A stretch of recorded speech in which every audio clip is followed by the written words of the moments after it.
अस्सलाम वालेकुम लीडर्स, आप सब कैसे हैं? उम्मीद करती हूँ बिल्कुल ठीक होंगे। और जो आज की एपिसोड है वो स्पेशल है, ठीक है। वो स्पेशल सारिम और रुहाब है, ठीक है। और तो हम स्टार्ट करते हैं। हम किताबों वाला इश्क तान्या ताहिर नॉवेल्स किस्त नंबर 35। मिराल के पास कॉल आई थी जिसमें उसे बताया कल रात के मिराल का रिमाइंडर लिया गया है।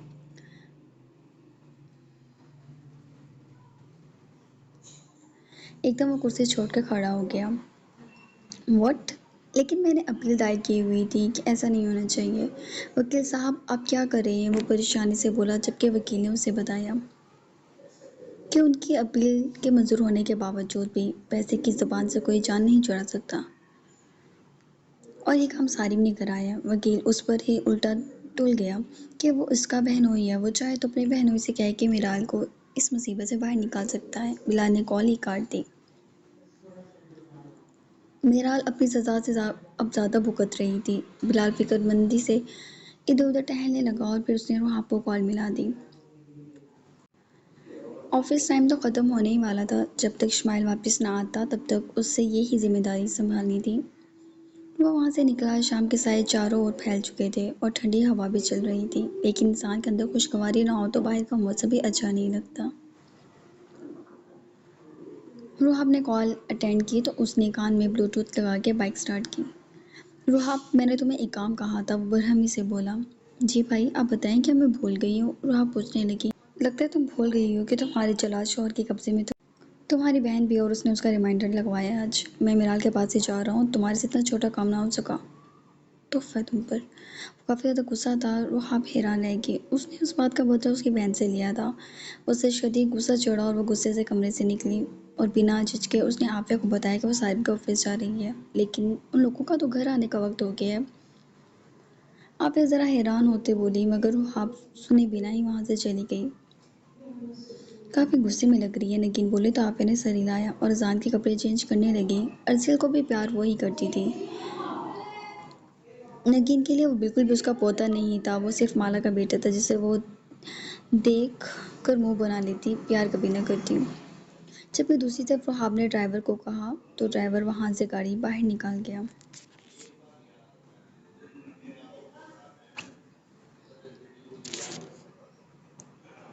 अगर किसी का किरदार ही मशकूक हो जाए और वाकई उस गुनाह में मलबूस हो जिसका उस पर इल्ज़ाम हो, तो उससे बड़ी मौत और कोई नहीं। एना उस वक्त से बस कमर में बंद रो रही थी और सिर्फ इतना सोच रही थी, वक्त ने जहान से बात की होगी, जहान उसे सब बता देगा। जान ऐसा इंसान ही नहीं था, वो किसी के राज रख लेता। भले उसने उस लड़के से उसकी जान एक लम्हे में छुड़ा दी थी, लेकिन वो उसे कभी ना बख्शता। वो खौफज़दा सी बस अपने गुनाहों की माफ़ी मांग रही थी। वक्त के होते हुए वो बहक गई। ये जुल्म था, वक्त की मोहब्बत। उसकी दीवानी को जानते हुए वो किसी अजनबी से बात कर बैठी। क्यों? क्या कमी थी वक्त में? कुछ कमी थी उसकी मोहब्बत में, उसकी चाहत में? कहाँ उसने उसको चाहने में ज़रा सी भी कमी छोड़ी थी? वो उसे ऐसे चाहता था जैसे दीवाना हो। उनका बेटा था, सब कुछ ठीक था, लेकिन ऐना ठीक नहीं थी। उसका दिल बार बार उसे कह रहा था कि वो वक्त को सारी हकीकत बता दे। उसका दिल बार बार उसे उकसा रहा था, लेकिन फिर क्या होता?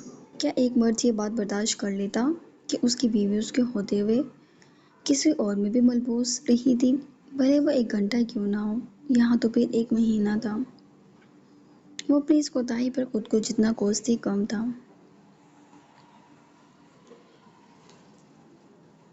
वो तनफन करती ऑफिस में दाखिल हुई तो उसने देखा जहान बख्त, रियाज साहब और वजदान साहब ऑफिस से बाहर निकल रहे थे। वो शायद कुछ बातचीत कर रहे थे। वो जल्दी से छुप गई कि उन लोगों की निगाह उस पर ना जाए, और जब वो लोग चले गए तो वो गुस्से से भरी अंदर की जाने बढ़ी।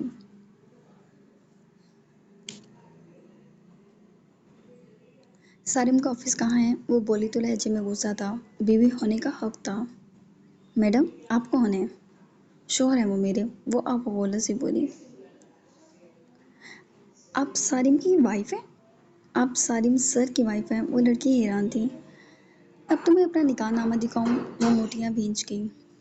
सॉरी मैम, मैं सर को इन्फॉर्म कर देती हूँ। कोई ज़रूरत नहीं है, रास्ता बताओ बस। वो बोली तो उस लड़की ने उसे रास्ता बता दिया और वो आप सीधा ऑफिस में घुसी। अंदर दाखिल हुई तो ऑफिस की लाइट्स ऑफ थीं, बस उसकी टेबल लैंप ऑन था। वैसे भी शाम के साए तो फैल ही चुके थे। उसकी चेयर के पीछे मिरर वॉल से देखने वाले आसमान पे भी स्याही फैल चुकी थी। राहत ने सारिम की सिम देखा। वो अब भी आंखें बंद किए हुए था। वो उसके नजदीक आई। सारिम ने एक आंख खोलकर उसे देखा और उसके होंठों में मुस्कुराहट बह गई। यानी तुम्हारी बहन की चीखों की आवाज़ मेरे घर तक पहुंच गई है। वो मुस्कुराया और रुहाब को मालूम नहीं क्या सोची। उसने सारिम की चेयर को बस ज़रा सा अपनी सिम मोड़ा और सारिम की थाई पे बैठ गई। उसके गर्दन में बाजू डाले उसकी सांसें सारिम की गर्दन पे पड़ रही थीं। हिम्मत तो वो कर चुकी थी, लेकिन अब जान जैसे हाथों पाँव से निकल रही थी। उसकी बेतरतीब सांसें, उसकी निगाहों का झुकना, उसका कांपता वजूद जो वो अच्छे से महसूस कर सकता था, वो उसे चुपचाप देख रहा था। जबकि रुहाब में इससे ज़्यादा आगे बढ़ने की हिम्मत नहीं हो पा रही थी। जबकि सोचा उसने यही था कि वो जो चाहता है वो उसके साथ कर ले और उसकी बहन को छोड़ दे। लेकिन वो वहीं थम गई। उसकी धड़कनें शोर मचाने लगीं।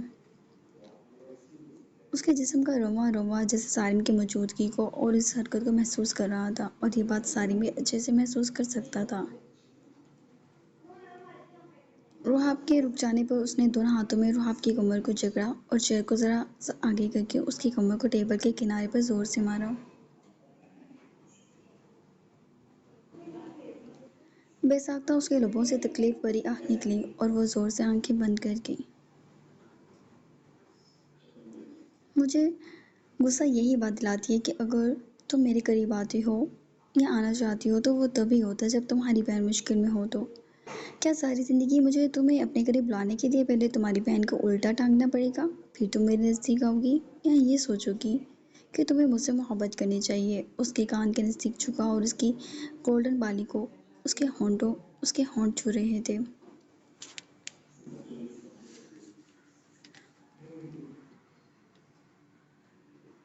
उसने उसके कान की रूह को अपने होंठों में भर लिया। जबकि रुहाब के मुस्कान ख़ता से हो गए। उसने सारिम की शर्ट को जकड़ा।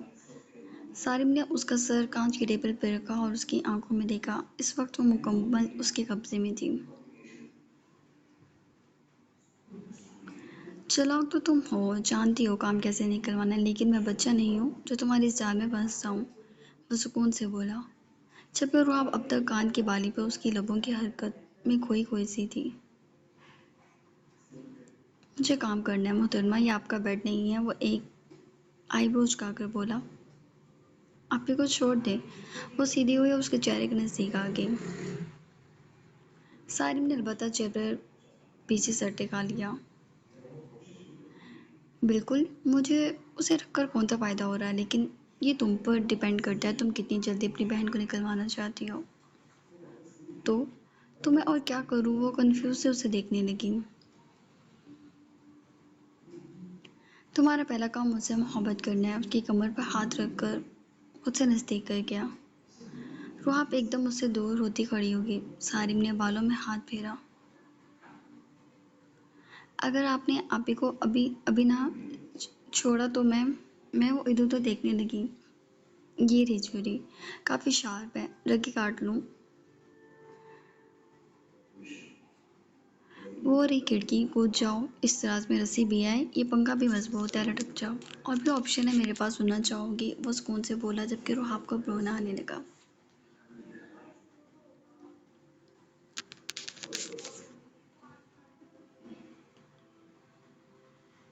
सारिम प्लीज़ आपी को छोड़ दें। उसके पास उसके कदमों में बैठकर उसकी मिन्नत करने लगी। सारिम को ये बात बिल्कुल पसंद न आई। वो चेयर छोड़कर खुद भी उसके साथ बैठ गया। उसकी आंखों में आंखें डाले वो उसकी मिन्नत देख रहा था। आप जो कहेंगे मैं करूँगी, मैं आपके इस पास रहूँगी, किसी एक दिन भी अम्मी के घर नहीं जाऊँगी, आप ही से कभी नहीं मिलूँगी, आप जो कहेंगे करूँगी। वो मिन्नत समाजित कर रही थी। सारिम खामोशी से उसे देखता रहा। आप डोरे हैं? अब गुस्से से बोली। डोरे? सारिम को समझ नहीं आया। बहरे? वो मुंह बना के बोली, जबकि सारिम ने हंस से रोकी। नहीं तो? तुम मिन्नत करती हुई अच्छी लग रही थी, तो मैंने सोचा थोड़ी और कर लो। ठीक है, मैं चली जाती हूँ। मेरी वैसे भी आपकी नज़र में कोई वैल्यू नहीं है। वो अपने गाल साफ करती उठने लगी, जबकि सारिम ने उसे फिर से खींच लिया और दीवार से टेक लगा गया।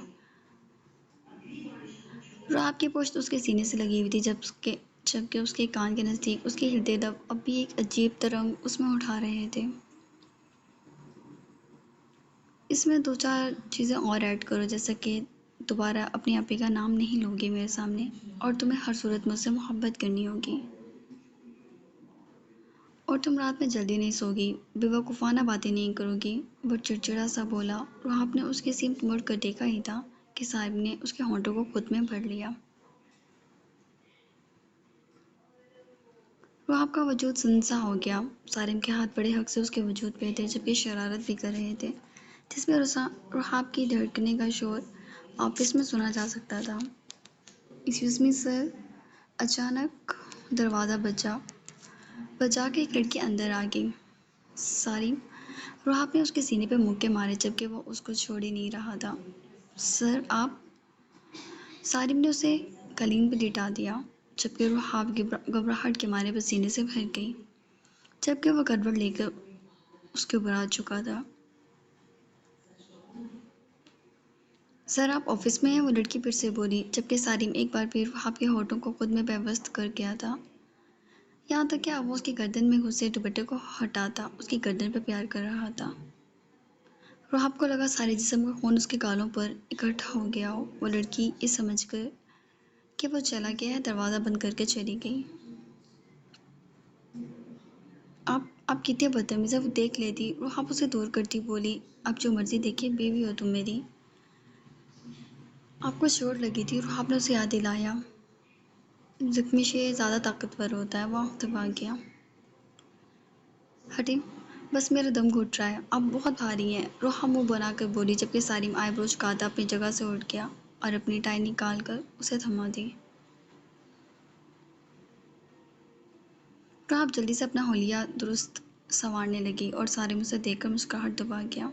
चलो, वो बोला तो वो सर हिला के उसका हाथ थाम गई, लेकिन बार बार दिल में आ रहा था आपी का पूछ ले, मगर वो पूछ नहीं पा रही थी। सारिम उसे लेके वहाँ से निकला तो वो रिसेप्शन और 2-3 स्टाफ मेंबर्स हैरानगी से उन दोनों को देखने लगे, जबकि रुहाब तो शर्मिंदा रह गई। और सारिम को क्या फ़र्क पड़ता था।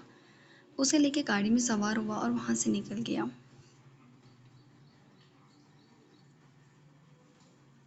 वो लॉन्ग ड्राइव पर लेकर निकल गया था उसे, और रुहाब के दिमाग में ये चल रहा था कि वो किसी तरह राज़ी हो जाए आपी को छोड़ने पर। वो घर लौटा, फ्रेश हुआ। पूरे घर में उसके कलोन की खुशबू थी। वो नीचे आया वक्त आज सुबह से ही उससे बातें कर रहा था। कहीं जा रहे हो? नगीन के सवाल पर उसने एक निगाह माँ पर उठाई, जो टेबल पर बर्तन ऐना के साथ लगवा रही थी। आज एक स्पेशल नाइट प्रोग्राम है। उसकी बात पर माला के हाथ से प्लेट चोटती चोटती बची, जबकि राज ने बेटे को घूरा। क्या हुआ क्या? हलाल प्रोग्राम है, इसको कहते हैं स्पेशल नाइट ही है। अब मैं क्या कर सकता हूँ इसमें? जहाँ ने बाप को देखकर शान झुकाए। तो तुम्हारा जाना ज़रूरी है इस बेहूदगी में? राज ने घूरा, जबकि वजदान की भी घूरी उस पर थी। मैं नहीं जाऊँगा तो पूरा किस तरह होगा? वो बड़बड़ाया। क्या मतलब? वजदान ने गुस्से से देखा। मेरा मतलब हलाल प्रोग्राम है, अल्लाह की रज़ा से हो रहा है। वो अपनी मुस्कुराहट ज़ब्त करता मुंह में चिकन रख गया। क्या बकवास है, और इसका नाम स्पेशल नाइट है। रियाज के तो पतंगे ही लग गए। अब मैं क्या कर सकता हूँ? अगर इसका नाम है ही यही। आप लोग बस गुस्सा करते हैं, समझने वाले समझ भी जाते हैं। उसने माला को देखा, जो वहाँ से गायब हो गई।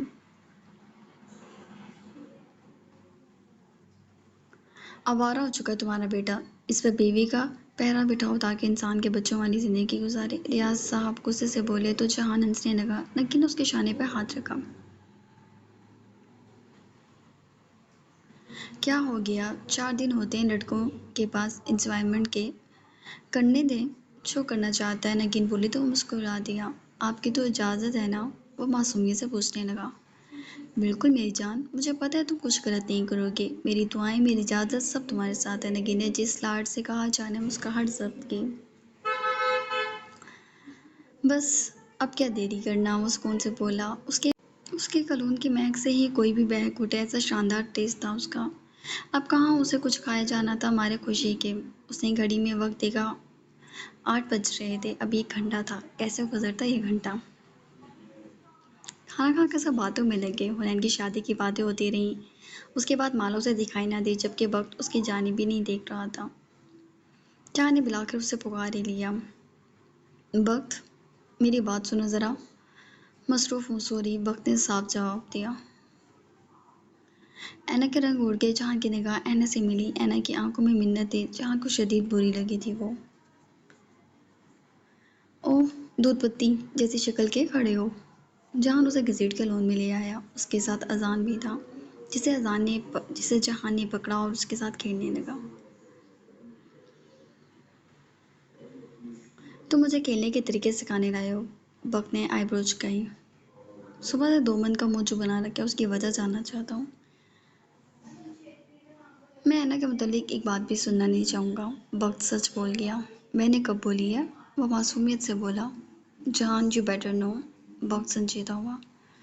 तो जैसा है उसे वैसे ही ट्रीट करना चाहिए। What the hell. उसके सुकून से बोलने पर वक्त हत्थे से उखड़ा। ऐना जो छुप कर सुन रही थी, दीवार से सर टकरा के शिद्दत से रो पड़ी। मैंने तुम्हारी हर अच्छी बुरी बात में साथ दिया है, कभी तुम्हें खुद से अलग नहीं समझा, और तुम तो मेरी बीवी के साथ ये रवैया रखोगे। वो धाड़ा तो जहां रुक गया।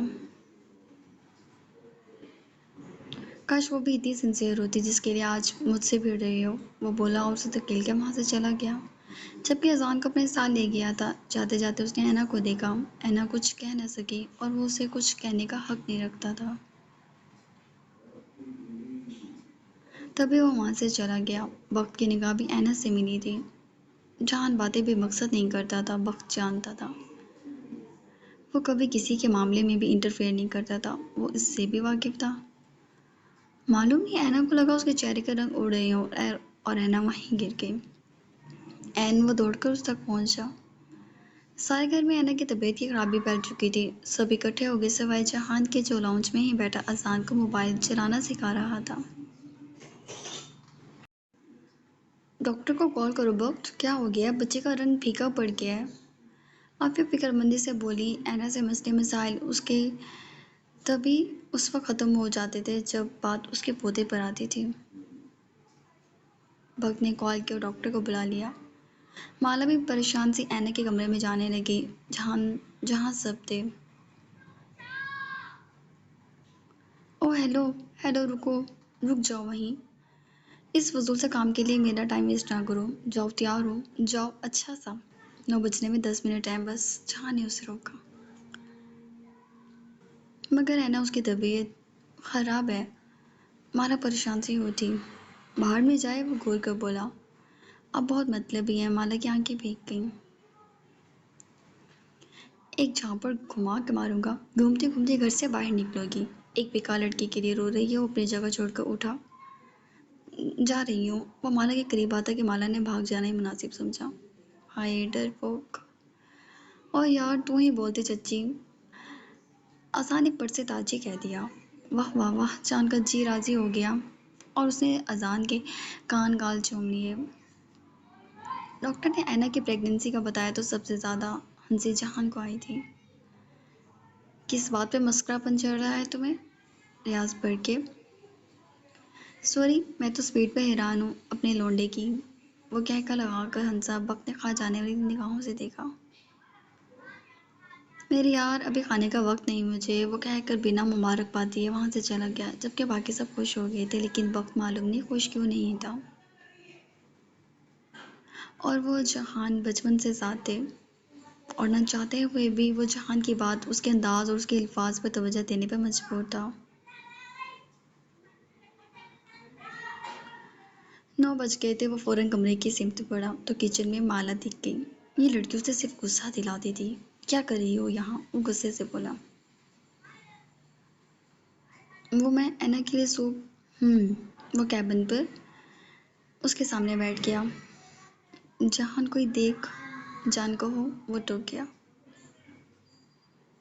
माला ने जान छुड़ाने के लिए जान कह दिया। वो सीने पर हाथ रखता खुश हो गया। अच्छा नाइट स्पेंड करने के लिए पूरा एहतमाम होना चाहिए। ओके, मेरे लिए कॉफ़ी ले आना और तुम कुछ खा पी कर आना। बेहोश होने का ड्रामा किया तो लाश उठा के अम्मी के बेड पे सजा दूंगा, समझी? वो घूरकर वार्न कर रहा था। मैं मैं आऊंगी ही नहीं, माला दूर होती बोली, जबकि जहां जंप लगा के उतरा। अम्मा, वो चिल्लाया। अम्मा ज़रा किचन में। वो माला के होंठों पर और माला ने उसके होंठों पर अपनी उंगलियां रख दी। आ जाऊंगी, प्लीज़ चीखना बंद करें, सब आ जाएंगे। वो रोने वाली हुई, जबकि जहां ने उसे शेल्फ से लगा दिया। यानी वो इतना करीब पड़ा था। Very good. उसने माला के पेट पर जोर से चुटकी भरी। आई। माला तिलमिलाई। वाह क्या आवाज़ें हैं, मज़ा आएगा। वो दोबारा से पूरी जोर से चुटकी भर के वहां से चला गया, जबकि माला दर्द से अपने आंसू रोकने लगी। उसने ऐना को सौंप दिया और अपने पोर्शन में आ गई।